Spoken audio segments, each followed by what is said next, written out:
Week 8. How's it going? How are you? I'm good. I got my costume inspiration from the Giants fan this year. So this is who I am for Halloween. I'm thinking about turning my lights off tonight and just sitting in the dark. And I'm still not over Kirk,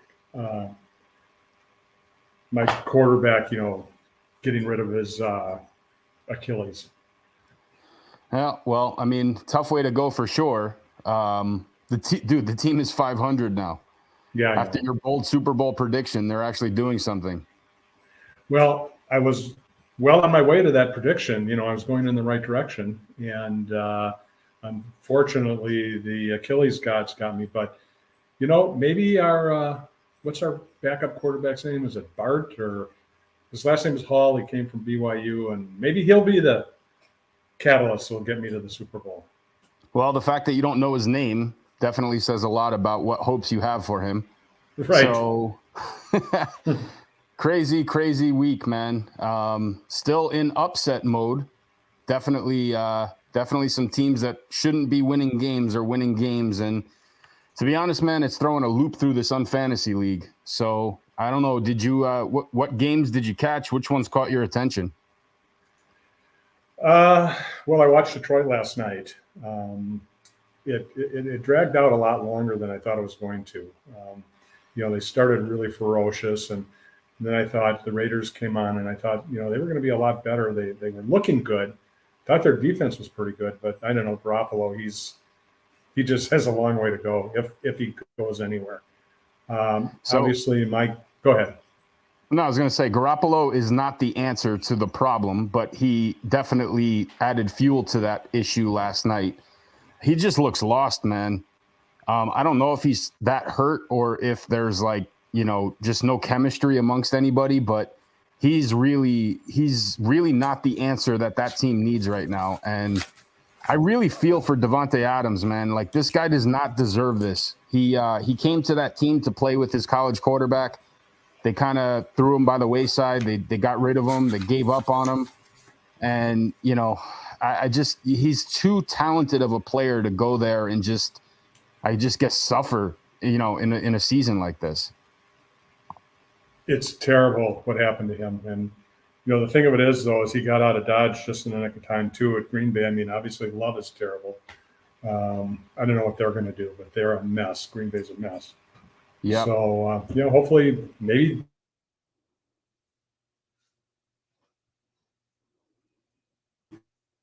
What are they, 3 the Raiders are 3 they'll come back. So.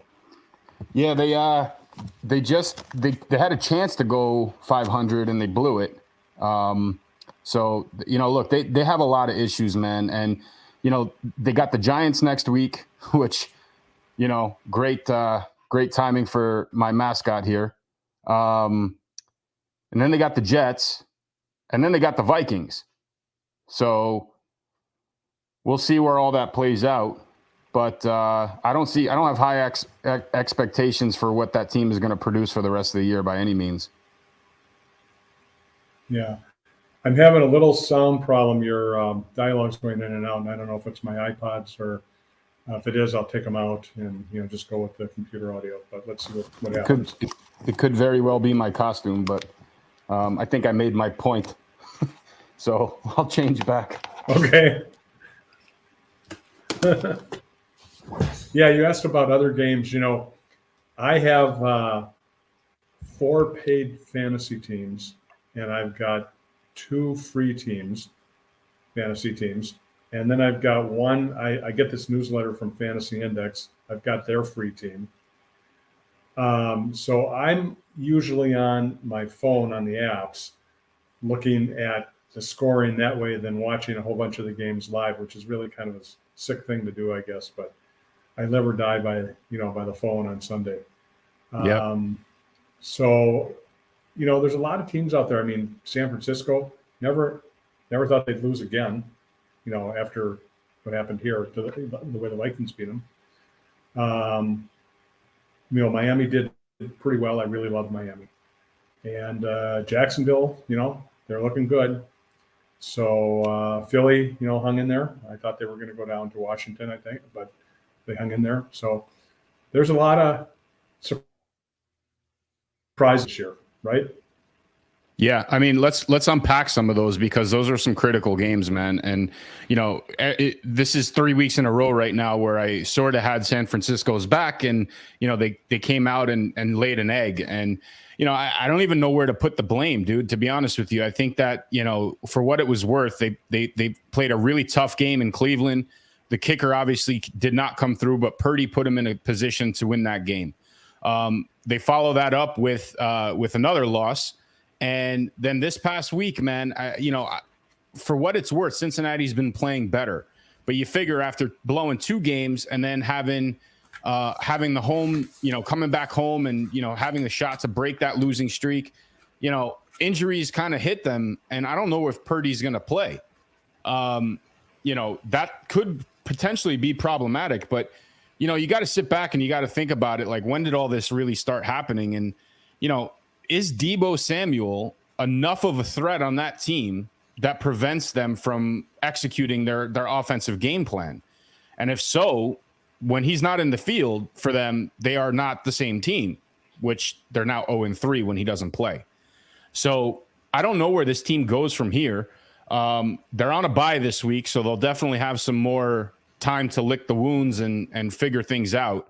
But that, quite possibly, I was singing praises that they were the best team in football, the most complete team in football, and just completely dropped every ball they can think of. Kansas City obviously blew it in Mile High. Division games are always tough to predict and to really kind of... I think you're in and out. Hang on. So, yeah. Technical problems.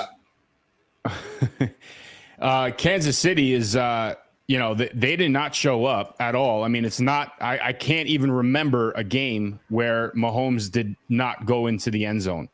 And that was, definitely a shock, but good for Denver. They get blown out by Miami by 70 points, and then they come back and they beat the Super Bowl champions.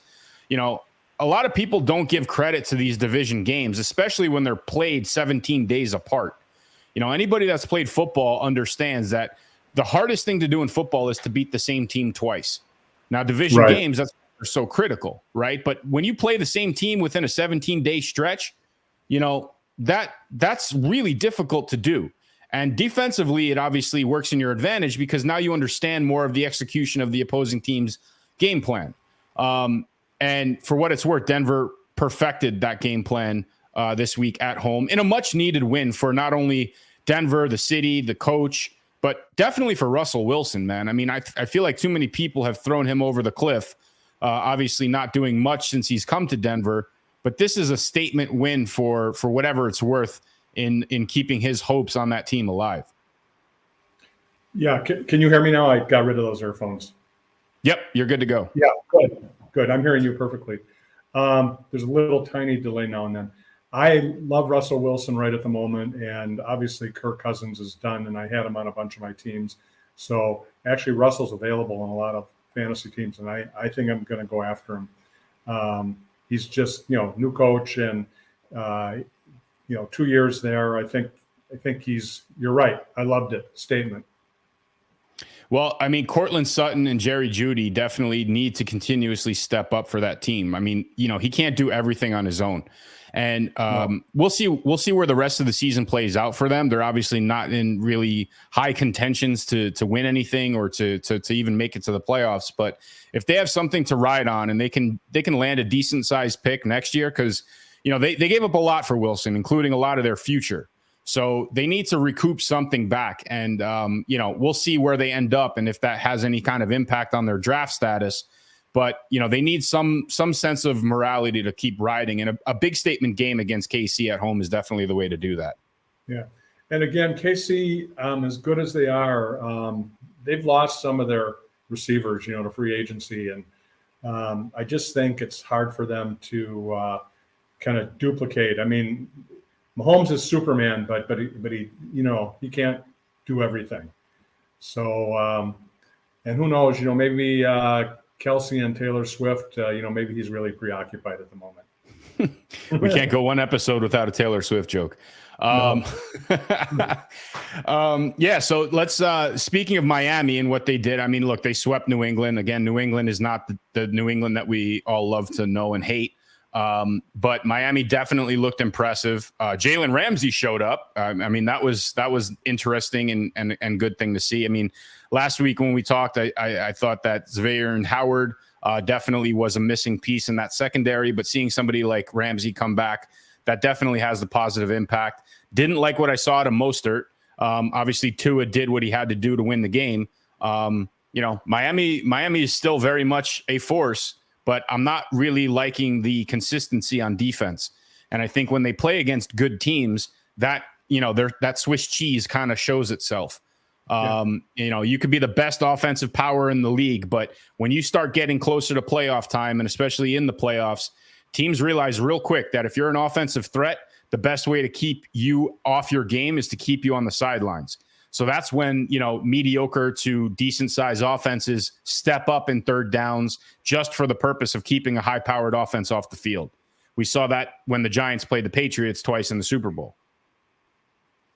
This is a little off topic, but someone told me that Tua's got a younger brother that's also a quarterback, and he's supposed to be really, really good. Do you know anything about that? I really don't. Is he at Alabama as well? Somebody was telling me yesterday that the Vikings should go after Tua's younger brother and that he was really good. So there's been obviously a lot of quarterback talk here in Minnesota the last day and a half.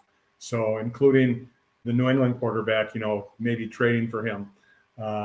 So don't do that. Got a couple more. I know we're not going to do it. Don't do that. I think they're going to bring.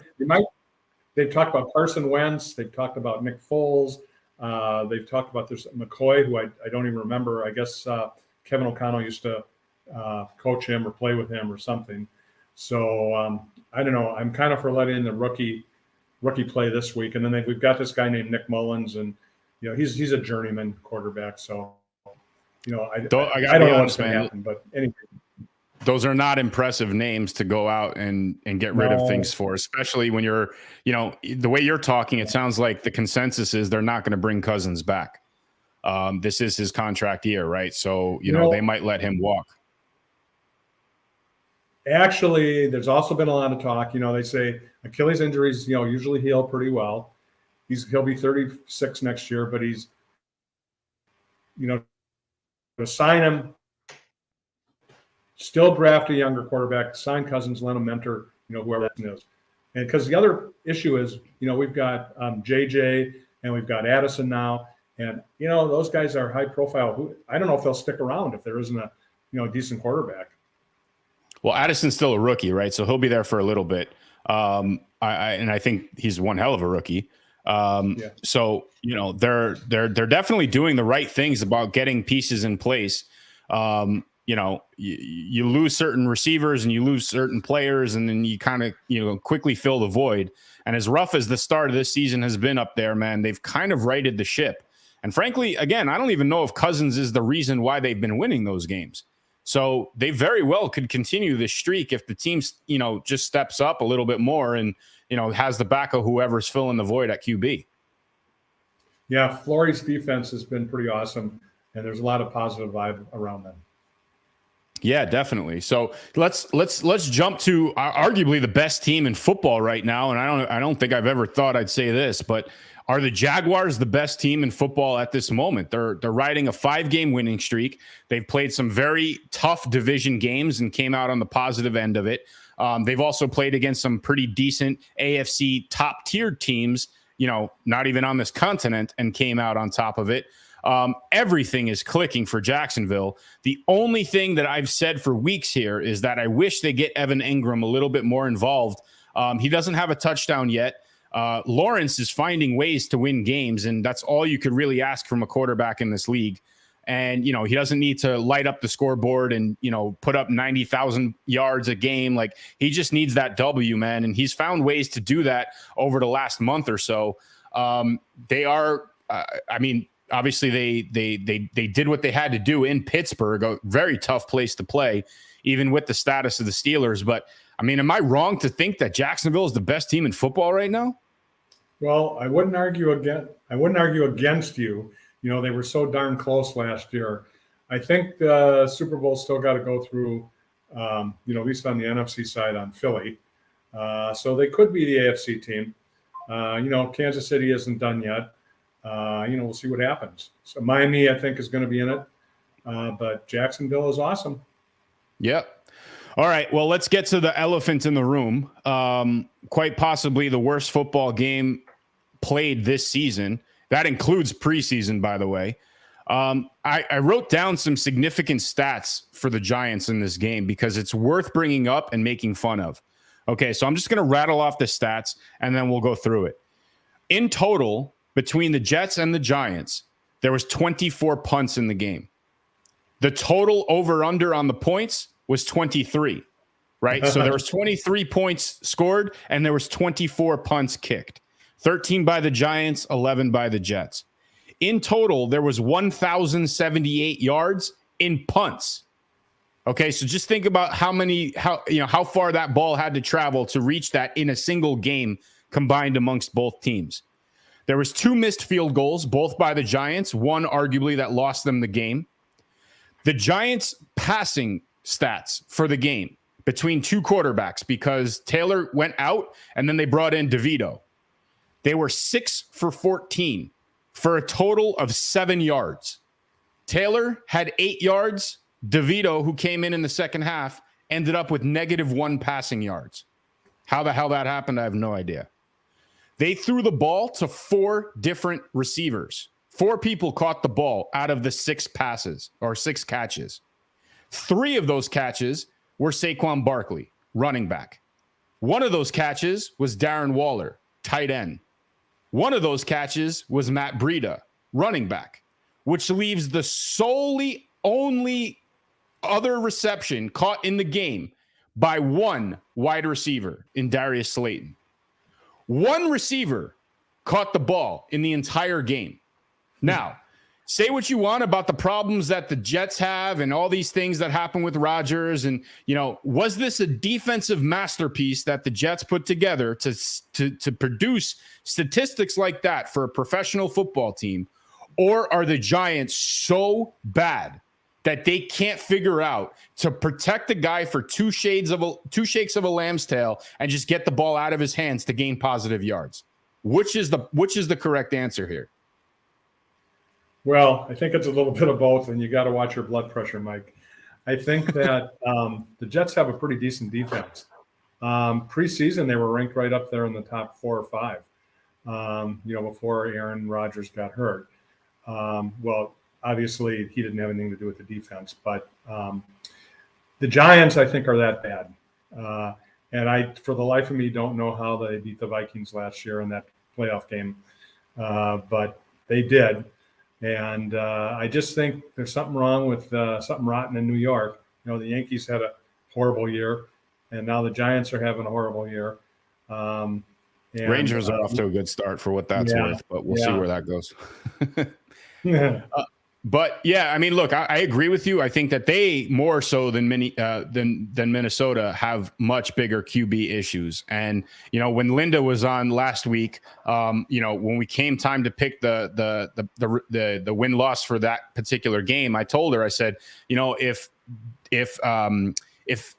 Jones plays, Daniel Jones plays, I'm going with the Jets to win. If Daniel Jones does not play, I'm going with the Giants to win. Right now, again, as a Giants fan, that's got to say a lot about where where my head is at with respect to my specific quarterback. Now, he didn't play. Tyrod played, and I think he's been playing well in his time when he was expected to. The only thing that obviously derailed him was an injury, and who knows where that's going to settle right now. Now, I heard rumors that Jones is eligible to come back and play again, and that brings me back to square one as far as picking that team to lose, pretty much on a week to week. But bottom line is, man, this team is in a lot of trouble. They've already started circling the wagons with trade talks, and they've already started the fire sale. Williams got shipped off to Seattle, the defensive tackle superstar, for a 2nd-round pick and a 5th-round pick the following year. So they're in fire sale mode. They made it very clear Saquon isn't going anywhere, which, I I don't know if that's a good thing or a bad thing. I know he wants to be there. I think he's a threat when he's on the field, but you got to give this guy other options offensively, or else he's just not going to do anything. It's going to be Barry Sanders all over again. So Giants have a big uphill climb for the rest of the season. Just, I guess, in an effort to try to stay face a little bit, but you lose games like this, He's man. been injured over the last years. Who, Barkley?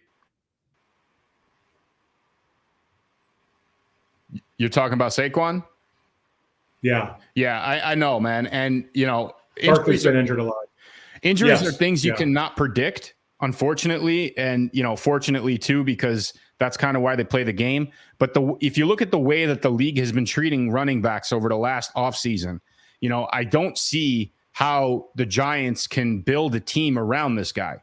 Obviously, he's your best player. And again, when you play against a team like Buffalo, like 2 weeks ago, and you have the ball on the 1 yard line with 2 downs, 2 opportunities, and you don't give the ball to your best player, that's got to pop red flags about what you think about building a franchise around him. And, again, lots of issues that they got to resolve. I still believe in Daboll. I think he's a great coach. I think that players, for whatever reason this year, are not responding. They've been very good about drafting wide receivers, but for whatever reason this year, 1 reception in the entire game. 1. Yeah. So, again, I'm not completely blowing up my, the fan base, entirely, but this year is definitely, it's got to be a write-off. And, let's shoot for a decent pick in the draft. And frankly, I'm not against getting the quarterback either. Oh yeah. I don't blame you. I actually thought Daniel Jones was a lot better last year. At the end, he kind of came on, but it's been a mess this year. So I feel bad for you. Yeah. So the only other game of note, especially from an unfantasy perspective, is that there will not be a new epic fail card issued next year. Not in the traditional sense anyway. Carolina got its first victory of the season. Surprisingly, and I definitely was on Team Houston for this one.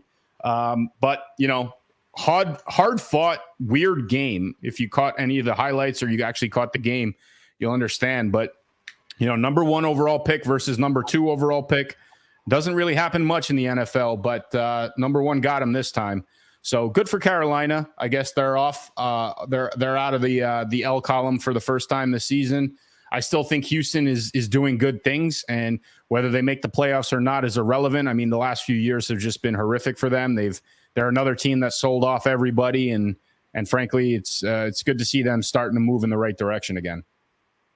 Well, my man, 33-year-old Adam Thielen's been having a pretty good season with Carolina this year, so I'm pretty happy for him. So he ended up in a good place for him. So am I. I just and I don't know if you were, yelling at the screen the last few weeks when I've been saying this, but I don't think of Thielen as a number 1 receiver. No, they obviously gave up more. He's a possession receiver. So well, that's a problem in a team like that because they don't have anyone else, right? Yeah. So, they got rid of Moore and they got some good items in return for him. So, their future's looking decent, which is promising because now they can probably complement somebody with Thielen, which will get him more opportunities and have him produce more than he's already doing. But I think he's having a good year, even though I don't see him being that clear-cut number 1. Okay, I've got breaking news here. The Vikings just traded for Joshua Dobbs with the Cardinals. Oh, good for them. That's a good move, man. I really like what I've been seeing out of Dobbs this year. That's an interesting move. When is Jefferson slated to come back? How long does IR last? 6 weeks or 4 weeks? 4 weeks. I think it's 4 weeks. Yeah. Yeah, he's been out. He's been out 3 games now, so I think he has 1 more to go, and then he'll be back. And the Vikings don't have a bye till week 13, so it's really late in the season.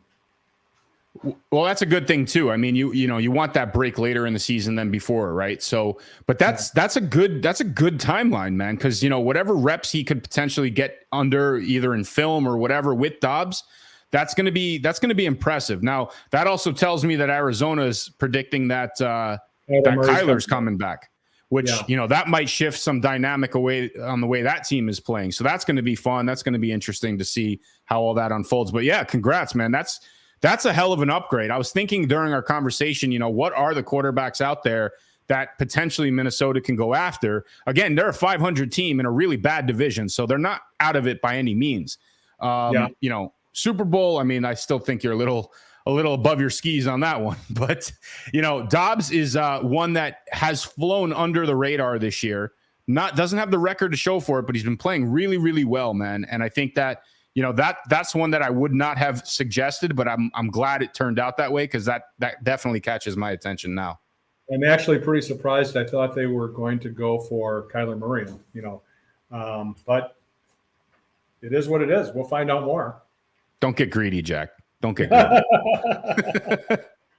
All right, let's jump into the unfantasy standings for the week. For the first time ever, we had a back-to-back, we had the same franchise lose in both leagues. Team Massholes is the weekly loser in both the regular league and the OG league. So that was a first. We also had the highest point total put up by 3 of the teams this week. Captain Falcons came out on top of it, followed by Goal Stoppers and Juden Jones in for Juju, all eclipsing 140 points. Man, that special teams, that giant special teams definitely did some damage, man. 67 points with all of those punts.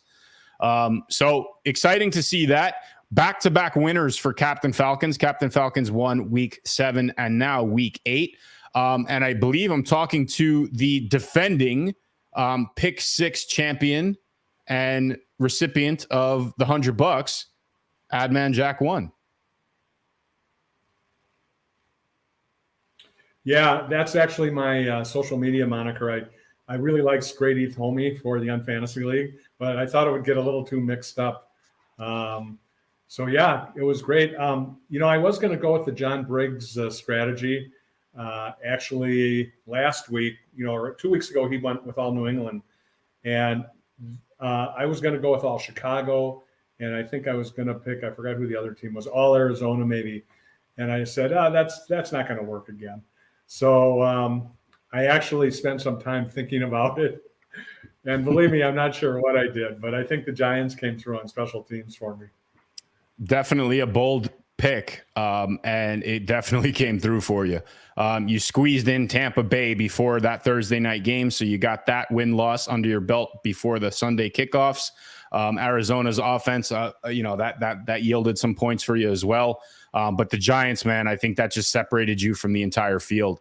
What's ironic about this week's picks, and we're starting to see some of these interesting tendencies to unfold week to week, but John, once again, he selected 2 picks. One where he says he picked with his head, where he went with New England to lose across the board, and one where he went to pick with his heart, where he picked Miami across the board. What was interesting, though, is the New England pick. New England in every scoring category, plus the Monday Night Football score of 48, was the exact same submission as Team Skunks, including the Monday night score.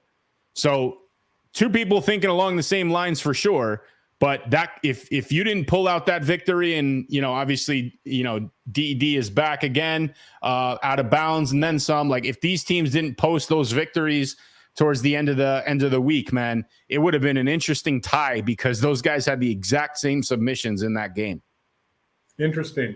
Yeah, I pretty much, I'm all over the winners and losers now that I've lost onto my Survivor League.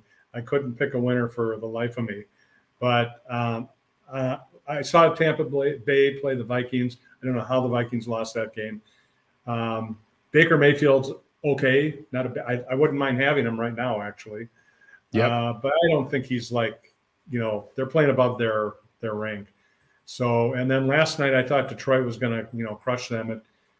They ended up winning handily, but it was a little too close for my comfort. So, the win-loss thing now, I think I've got a good handle on that. That's good. So last week, we're about to run through the week 9 picks here.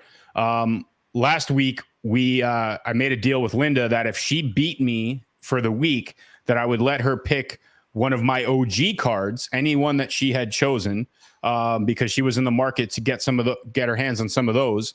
I won the week, so my OG cards are safe. But I'm going to make you the same proposition that, we're going to make our picks this week. We're going to discuss what's going on in week 9. And if your picks are better than my picks, I'll let you choose either one of my OG teams or the regular season teams. Any card you want from any of my rosters. Interesting. Okay.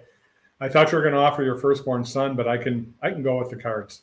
Nah, I still want to hang on to him for a little bit. We just got him baptized. He just turned 9 months. I got to give him a little bit of time. So you got it. All right.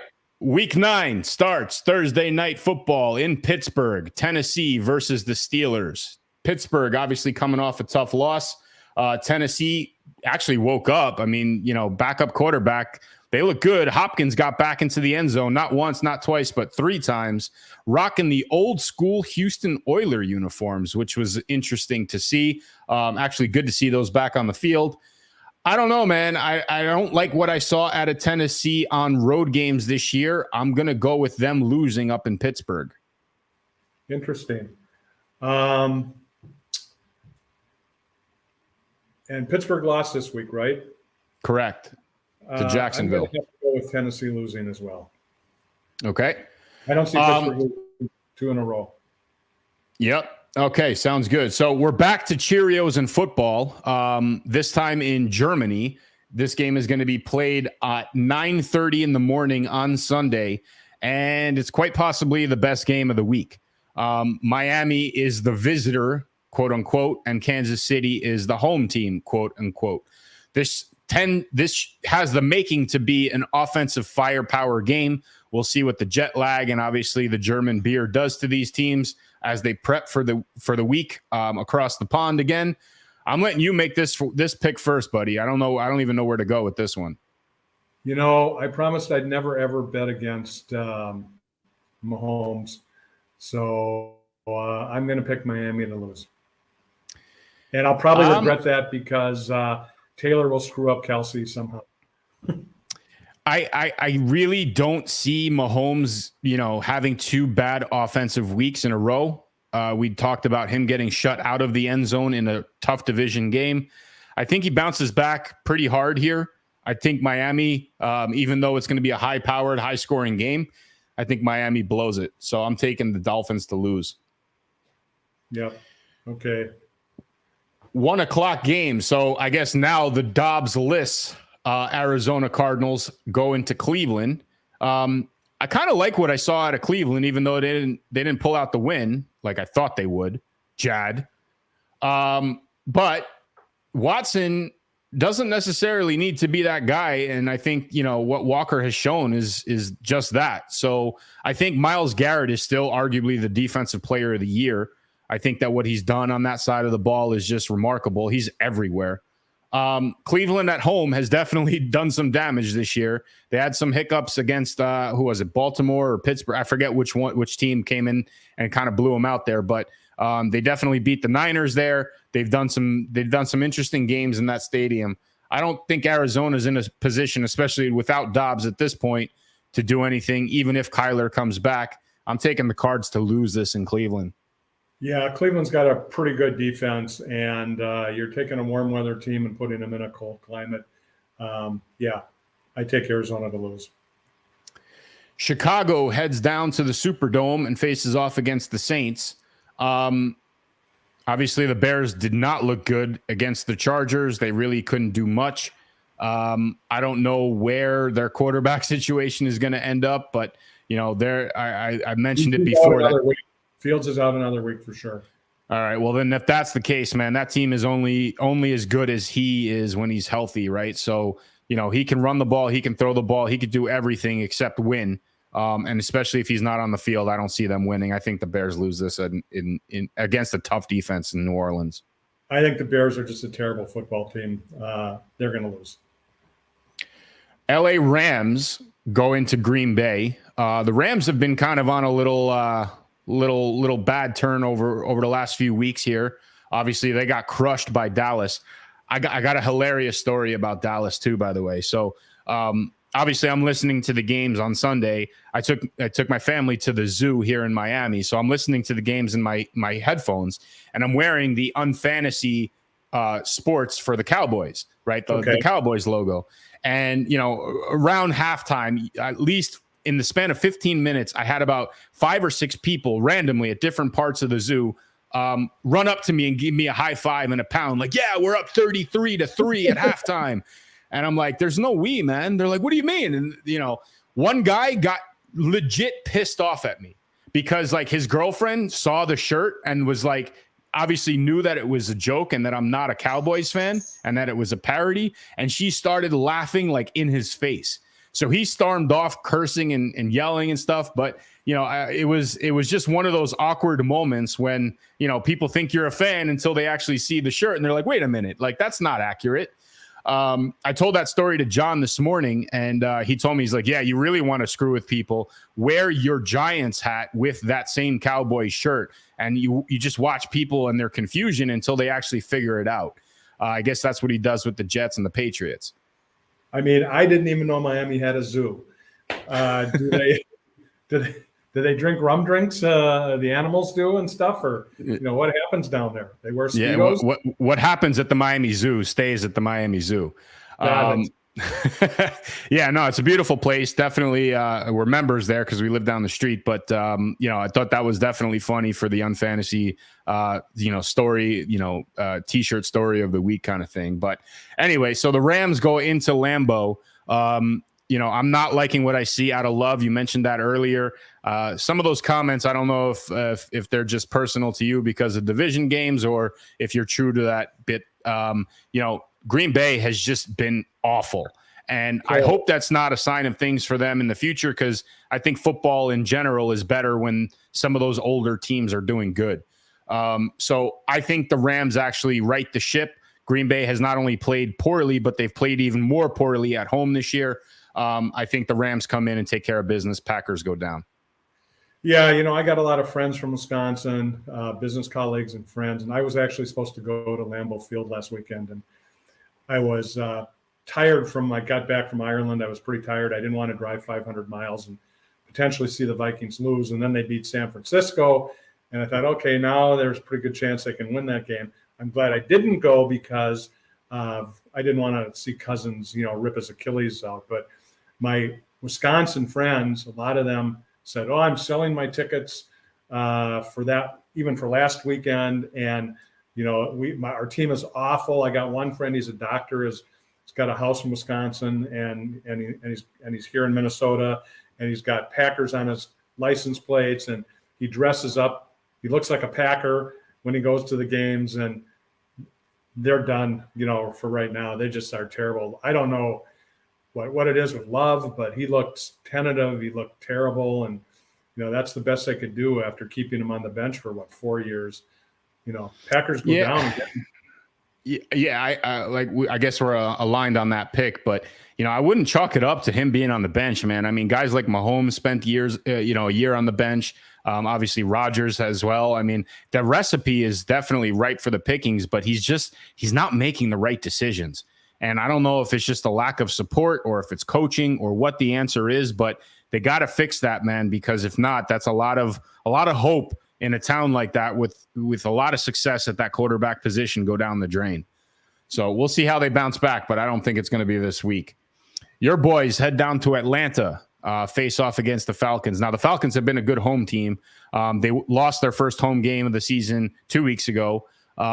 Is Ritter still out, I'm assuming? So I don't think he's going to end up playing. Obviously, the Vikings now have a new quarterback, so we'll see how he fits into the mold. This could be an interesting game, man. I mean, I think it's two teams that are definitely hungry for a win, definitely itching for a win. I would argue that Atlanta needs it a little bit more just because of the division that they're in. But unfortunately, man, I have to go against your boys and think that Atlanta is going to pull this one out.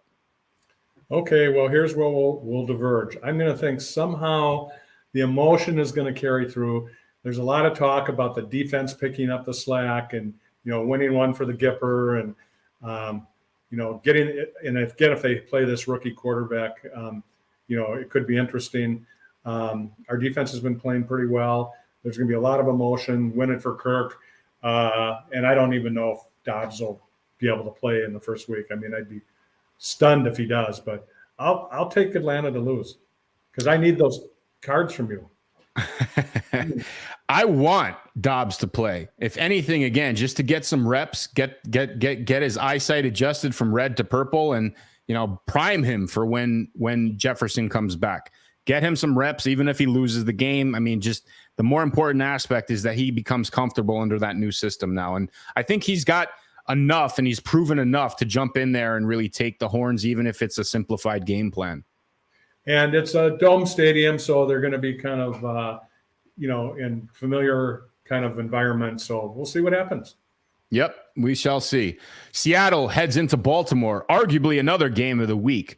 Dirty birds everywhere. So I think Baltimore is definitely one of the top teams in the league over the last few weeks. Obviously, They beat the ever-loving piss out of Detroit last week.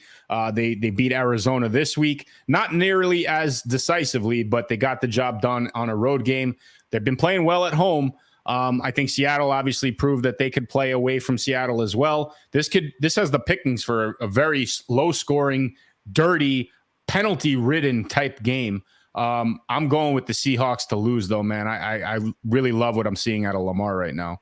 I love Lamar this year, and they're much more rounded. And I hope Odell, catches a couple of touchdowns just to rub everybody's, face in it. So I'm gonna pick Seattle, the Sleazehawks to lose. The Sleazehawks. I was having a chat with Peakview in the chat this morning in the Battle Bunny server, and we were talking. Apparently he's a Raiders fan, so I was expressing the same sentiment that I expressed to you earlier about Devontae Adams, and in my head I was like, what amazing move would it be for Adams if Baltimore went out and got him? They've historically gotten rid of their receivers around Lamar.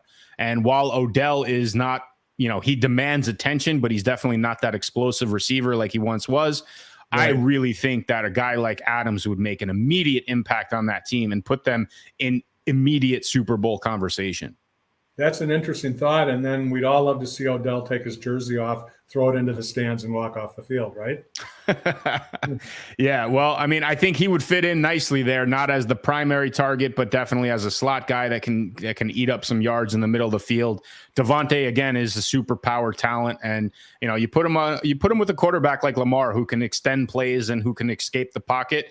Devontae Adams knows how to find that open space in the field. So I don't know. It's all speculation. I don't see the Raiders parting ways with him, but if they do, I really hope Baltimore is a contender because that would be fun to watch.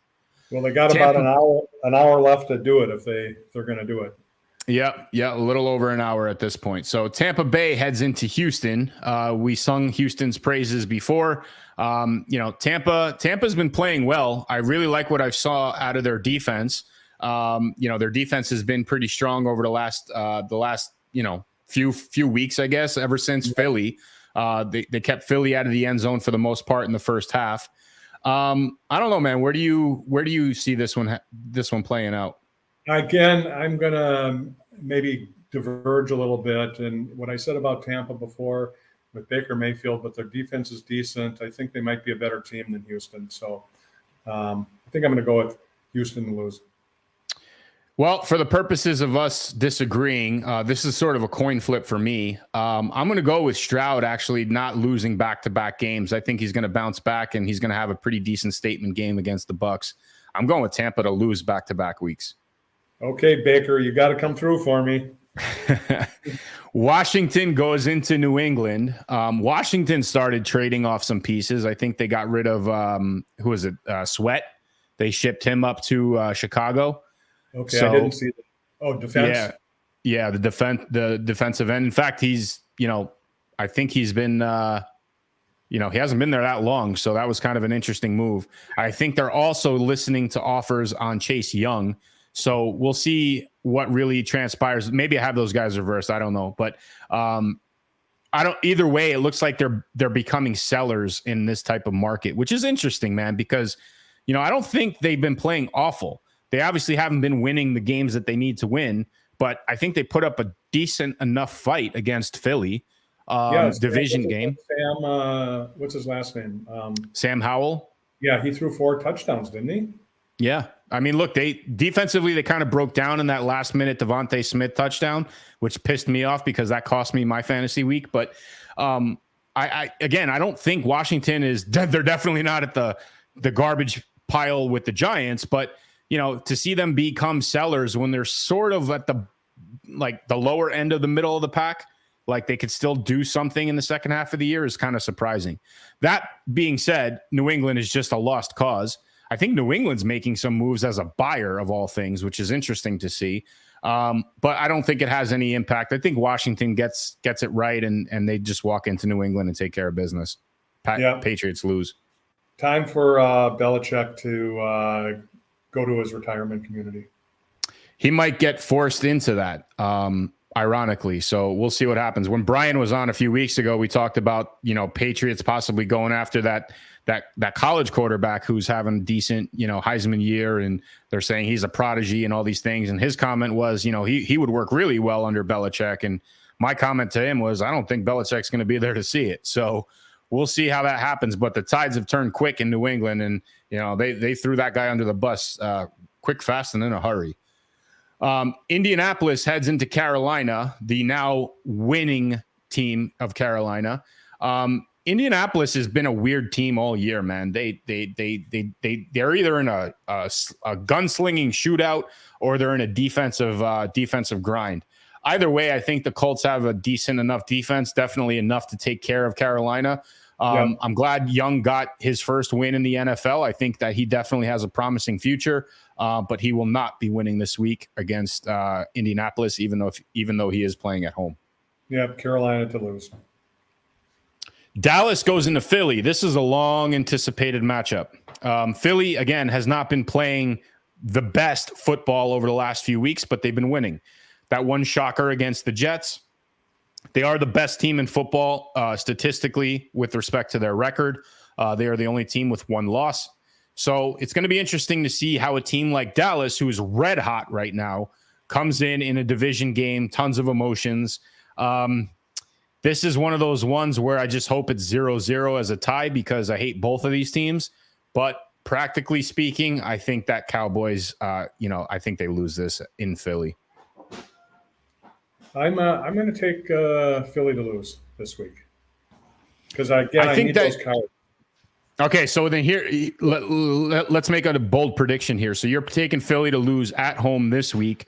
I think there's going to be a season split amongst these teams. So if you agree, at least on that front, you're taking Dallas to lose at home when they play later in the year? Well, let's wait till we get there. Fair enough. All right. You said it. Dallas is hot right now. I'm not a big Dak Prescott fan, but he's coming into his own. They seem to be, firing on all cylinders at the moment. And they are usually a second half of the season team. We'll see. It's a division game, right? So it's going to be a dogfight. And Philly, they're not going to win all the games this year. So, well, they've already proven their vulnerabilities against a team like the Jets, which has a good defense, a defense that can get pressure on the quarterback. And Parsons, if he can keep doing what he's doing, man, he gets pressure on Hurts, then it's going to create problems that I don't think Philly will be able to solve. So we'll see what happens this week, but I think Dallas is going to come up short. Giants go to Vegas in the Who Gives a Shit Bowl. Giants obviously not playing well. The Raiders looked god-awful last night. Lots of criticism about where Garoppolo is. Lots of criticism about where the Giants as a team are. I mean, I have my heart in both of these teams, one being a Giants fan and two being a Raiders ticket holder. I'll take the Raiders bouncing back and the Giants going there to lose this week. I'm sorry I got distracted. There's more Viking breaking news. Let's hear it. They traded Ezra Cleveland, he's a lineman, offensive lineman, to the Jacksonville Jaguars. And the reason they did that is because the Vikings signed this guy named Reasoner to the offensive line, and he's been playing really well the last 2 weeks. And Cleveland's been, hurt. So I think they traded him for a draft choice. So they're getting back the draft choice that they traded for Arizona. They traded actually to get Dobbs. They traded 2 draft choices. It looks like one. Oh, so they're One I next wouldn't year, say they're one- going all in, but they're definitely making moves. But did they get any picks when they let who was their running back? I'm drawing a blank. Cook, when they let Cook go, or was he a free agent? Oh, they just released him. They just released him. Okay. Got it. So, well, I mean, they're sacrificing the draft, but look, they're getting some decent enough picks in return. Good move for Jacksonville, man. You know, let's beef up that O-line. Their running game has been strong. Let's get some protection for Lawrence. I mean, I'm excited to see the Jags actually do something, man. It was kind of heartbreaking last year to see them lose in the playoffs the way they did. They were 1 yard and 1 fumble away from defeating the Chiefs and going to the AFC Championship. So, it's good to see a team like that make some moves to better them as they head into the second half of the year. Okay. What was the Giant? Who are the Giants playing? I got off track there. I'm sorry. Giants are going to Vegas, face off against the Raiders. Oh, yeah. I'm going to take the Giants to lose. All right. Well, Sunday night game is one of the emotional ones. It's Buffalo going back to Cincinnati. And anybody who watched the tail end of last season knows the story here. These teams squared off in a pretty decisive playoff seeding type game that officially did not count because of the issue that Damar Hamlin had on the field. He's since rejoined the team, hasn't played yet, but it's good to see that he's all right, and obviously everything worked out. For me personally, it did not work out because I had my entire fantasy championship riding on that game, and the game didn't count, so therefore I lost the league, which I was very pissed off about. But either way, we have an emotional rematch here in Cincinnati. Now, Cincinnati has, sort of gotten their act together. I like that Burrow has been finding Jamar Chase all over the place. He's also got Higgins back into the fold. Mixon's been doing all right running the ball. They look good against a very good defensive team in the 49ers this past week on the road. Buffalo, I mean, Josh Allen is just having a career year. That's another issue that I have with fantasy personally because I have both him and Tua, and I have not been able to play Tua all year long. So Buffalo is definitely doing some of the right moves. This one is going to be a really good game, man, but I think Buffalo is playing too well. They're a better team overall this year. I think Buffalo goes in with an emotional game and pulls out the W since he goes down. So I thought Buffalo, they played Thursday night, right? Last Thursday against Tampa. Did I remember that right? Yep. I just didn't think, and they were home. I just thought they could have brought a better game. I actually am going to disagree with you right now. I don't think Buffalo is as good as they are touted to be. They're going into Cincy. Cincy's on a roll right now. They seem to be healthy and playing well. So I'm going to take Buffalo to lose. Cincy needs the game more, just based around where they are in the division with Cleveland playing well. Pittsburgh hit or miss, and then obviously what Baltimore is doing. So you might be right on that one, but we'll see. We'll see how it all plays out on Sunday night. Monday Night Football back at the Meadowlands. Man, there's a lot of primetime Jet games this year, man. And that just shows you that what power one guy has as far as the TV ratings and everything, right? But, we're forced to sit there and watch the Jets again in primetime. And there's my dog, Max, facing off against the Chargers. Chargers flying across the country. I like what I saw out of them this past week. Eckler finally woke up. Didn't see much of Keenan Allen this week, but I think that they didn't really need him. They did what they had to do. And, it's going to be tough for them to obviously go across the country Monday Night Football and play, but more importantly, play against the defense that caused 13 punts. Man, it's going to be interesting. I think the Jets actually pull this out, man. I'm going to go with the Chargers to lose. Interestingly enough, you pick these games and you think the better team's always going to win. Kansas City proved it this last week, and San Francisco, no way did I think they'd lose, 2 games in a row. I think I'm going to go with you with the Chargers losing. Sooner or later, the Jets are going to pull one off. What's that wide receiver's name on the Jets? He's really good. He hasn't had a great game yet. Garrett. But Yeah. Garrett Monday Wilson. night. Yeah, Wilson. So let's see what happens. Yeah, I'm going to go with the Chargers to lose. Yeah, I mean, I thought for sure we'd be opposites on that one, but as good as Garrett Wilson is, Zach Wilson's still throwing him the ball, so we'll see how that plays out.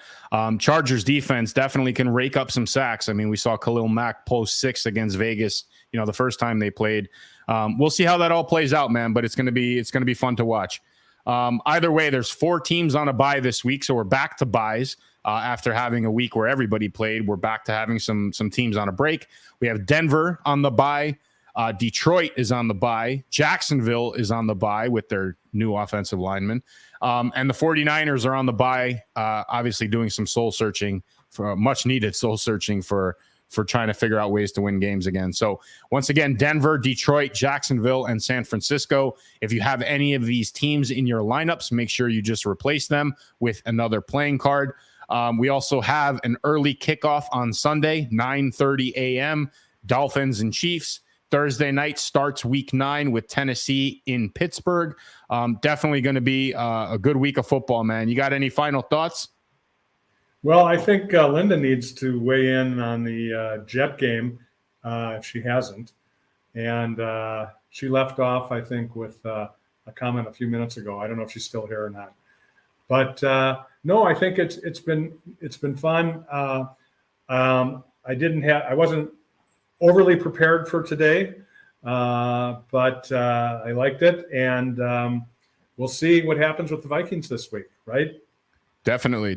Well, it's been a pleasure having you, dude. Congrats on the pick 6 win for the week. I look forward to dethroning you this coming week with that one, and I look forward to hanging on to my playing cards as well. It's been a blast. I really appreciate you popping on. And, again, anybody else that wants to pop on, throw some comments, hit us up. Skull. Skull. I guess go Vikings for you, huh? Skull. All right. Well, happy Halloween. I guess I'll end this with showcasing my costume once more. So this is the Giants fan of the week.